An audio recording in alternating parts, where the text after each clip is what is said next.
Hello guys, good morning. Rimpa's ক্রিয়েশনের নতুন একটা ভিডিওতে নতুন দিনে নতুন রূপে তোমাদের সকলকে আবার স্বাগত জানাচ্ছি। আশা করছি তোমরা সকলে ভালো আছো, সুস্থ আছো, তোমাদের পরিবারও খুব ভালো আছে, সুস্থ আছে। আর হ্যাঁ, ভগবানের কাছে প্রার্থনাও করি যেন তোমরা তোমাদের পরিবারের সকলে খুব ভালো থাকো, সুস্থ থাকো। তো এই যে সকাল সকাল ভদ্রমহিলা উঠে গেছে, উঠে ব্রাশ ট্রাশ করে একেবারে মুখ টুক ধুয়ে সকালবেলায় নিজের স্কিনের ট্রিটমেন্টে নেমে পড়েছে। আগে নিজেকে গুছিয়ে নেবে, তারপরে এবারে ঘরদোর গোছানোর পাল্লায় নেমে পড়বে। তো সকাল সকাল উঠে মুখে ক্রিম টিম লাগিয়ে ফেললো, তারপরে চুলের ট্রিটমেন্ট করবে, একটু চুলে তেল লাগাবে, যে তেলটাও লাগায় আর কি, চুল টুল খুব পড়ে তো সেই জন্য এই তেলটাই ও ইউজ করে। তো লাগিয়ে টাগিয়ে নিয়ে তারপরে কাজকর্মে ব্যস্ত হয়ে পড়বে। তো দেখো কি সুন্দরভাবে নিজের মাথায় ম্যাসাজ করছে, করে করে করে করে তেলগুলোকে একদম গোড়া অবধি পৌঁছে দিচ্ছে। আহা গো সোনা গো আমার, এইটুকুনি চুল তাও বেচারার পড়ে যাচ্ছে, কী যে কষ্ট। কত চুল ছিল আগে, কত বড় বড় চুল ছিল, সেই দেখে আমি ফিদা হয়ে গেছিলাম। আর এখন আমার মুখে সেই চুলগুলোকেই কেটে এনে মুখের উপরে ছুঁড়ে মেরেছে, বলছে এই নে তোর চুল।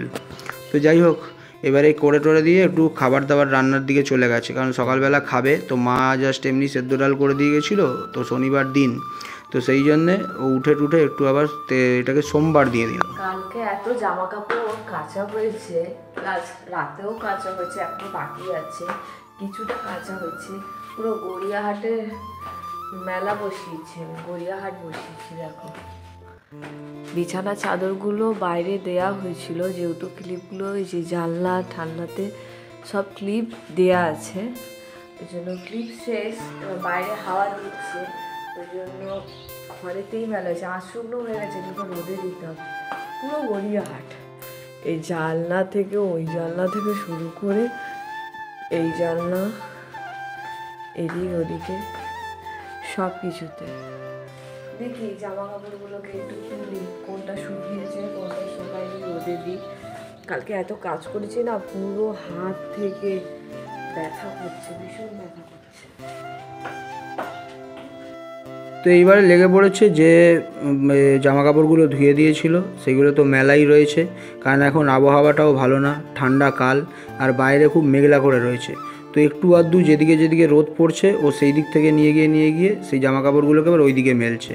এবারে ছাতে দিলে কি হচ্ছে, ক্লিপ তো অত নেই, এবারে হাওয়া দিলে উড়ে চলে যাচ্ছে। তো ওই জন্য ছাতে আরও গিয়ে দেয়নি, ওই জানলাগুলোতেই দিয়েছে। তো জানলাগুলোর জন্য যেগুলো শুকিয়ে যাচ্ছে সেগুলোকে সরিয়ে দিচ্ছে, আর যেগুলো একটু একটু ভেজা মনে হচ্ছে সেগুলোকে আবার ঠিকঠাক জায়গায়, যেখানে একটু হালকা ফুলকা রোদ পড়ছে সেখানে আবার দিয়ে শুকনো করতে লেগে পড়েছে। তো এই দেখতে পাচ্ছ চারিদিক থেকে এদিক ওদিক করে করে সব যেগুলো শুকিয়ে যাচ্ছে সেগুলো তুলে নিচ্ছে, আর যেগুলো শোকায়নি সেগুলো আবার এদিক ওদিক এধার ওধার করে একটু মেলে দিচ্ছি যাতে শুকিয়ে যায় তাড়াতাড়ি। আবহাওয়াটা ঠিকই ছিল, হঠাৎ করে যে আমরা এলাম এই পুরীর থেকে, আসতেই দেখছি কি একবারে কনকনে ঠান্ডা দিচ্ছে। কিন্তু ভালোও লাগছে, ঠান্ডাকালে একটু ঠান্ডা না পড়লে কি আর ভালো লাগে? গরমকালে গরম নেবো, বর্ষাকালে বর্ষা নেবো, ঠান্ডাকালে ঠান্ডা নেবো না, সে হতে পারে? আর ঠান্ডা আমাদের কাছে সবসময় প্রিয়। ঠান্ডায় কত সুন্দর লাগে, খাও দাও আর বিছনার তলায় একেবারে চাদর মানে লেপের তলায় ঢুকে গিয়ে একবার শুয়ে পড়ো।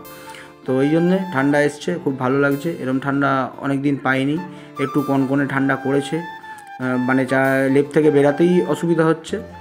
তো যাই হোক, সব গুছিয়ে টুছিয়ে নিচ্ছে, তোমরা দেখছো, গুছিয়ে টুছিয়ে নিয়ে সেগুলো আবার নিজের জায়গায় রাখবে, আলমারিতে ঢুকিয়ে দেবে। তারপরে ঘরদোর পরিষ্কার করা, ঝাড়পালা দেওয়া, মোছা টোছা সব করবে সারাদিন। ওকে সেদিনকারই বললাম যে একসাথে সব এত কিছু ধুয়েও না, হাত বাত ব্যথা করবে। তো কে শোনে কার কথা? ও তো একবারে যদি গায়ে এনার্জি থাকে নেমে পড়ে, তো গায়ে এনার্জি ছিল নিয়ে নেমে পড়েছে। এবারে হাত ব্যথা, পা ব্যথা, কান ব্যথা, নাক ব্যথা, সব ব্যথা এবারে লেগে পড়েছে। তো যাই হোক, সব গুছিয়ে টুছিয়ে নিয়ে এসছে, এবার আলমারিতে গুছিয়ে নিচ্ছে সবগুলো ভাঁজ টাজ করে। তো খুব খাটাখাটনি করেছে এই দুদিন ধরে, আসার পর থেকে মানে শোয়ার টাইম পর্যন্ত পাইনি। যা করে গেছে শুধু কাজ করে গেছে। আর যে জিনিসপত্রগুলো কিনেছিলাম সেগুলো বললাম তোমাদেরকে দেখাবো কী কী এনেছে। তো ঠাকুরের জন্য কী কী এনেছে সেগুলো তোমাদেরকে এক্ষুনি দেখাবো কিছুক্ষণের মধ্যে। তো তোমরা দেখবে আমাদের ঘরে যে দেবতারা রয়েছেন সেই দেবতাদের জন্যে আমাদের মানে কী বলবো, পরিবারের সদস্য, মেন সদস্য যারা, তাদের জন্য কী কী নিয়ে আসা হয়েছে, রিম্পা নিয়ে এসছে। তো সেইগুলো তোমাদেরকে আর কিছুক্ষণের মধ্যেই দেখাচ্ছি।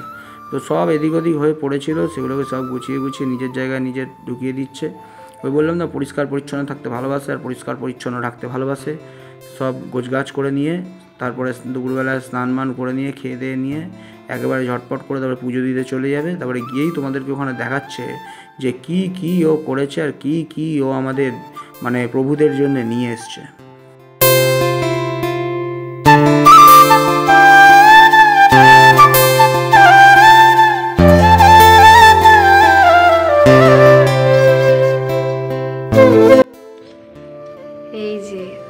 আমার মহাপ্রভুর জন্য আমি এই জামা, মুকুট সমস্ত কিছু নিয়ে এসেছি। একেবারে পরিয়েই দেখালাম, এখনো পর্যন্ত মালা পরাইনি, মানে এই গাদার মালা এখন আমি পরাবো। এখন অনেক কিছু বাকি আছে, এই যে দেখো অনেক জিনিসপত্র, আর তাছাড়া এগুলোকে সমস্ত কিছুকে পরিষ্কার করব। আমি একটুখানি দেখে নিই কেমন লাগছে। খুব সুন্দর লাগছে, খুব সুন্দর লাগছে।